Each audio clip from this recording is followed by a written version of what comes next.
بهدلتي ودمرتي شعرك او شعر بنتك بفرد تحت اي مسمى او بالصبغات وسحب اللون او بالحرارة والمكوى كتير، تعالي بسرعة هنا، واللي ما بتحبهاش ما تمنشنيهاش. هلا بتقولي ترميم الشعر تحفة، شعري كان متدمر خالص من الصبغات وسحب اللون، رجعتيلي شعري.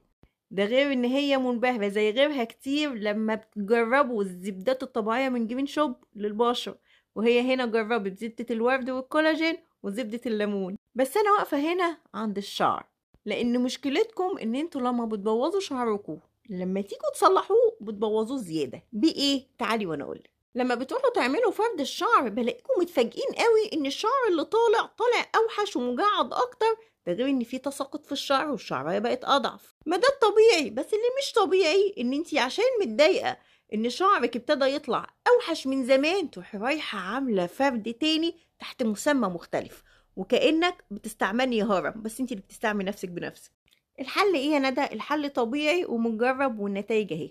مجموعه ترميم الشعر الطبيعيه من جرين شوب، امنه حتى على الاطفال، وبتعمليها بايدك في بيتك، خاليه تماما من الكحول ومن المينوكسيديل ومن الفورمالين ومن اي مواد معادله ليهم. لو عايزه تفاصيل سيبي كومنت.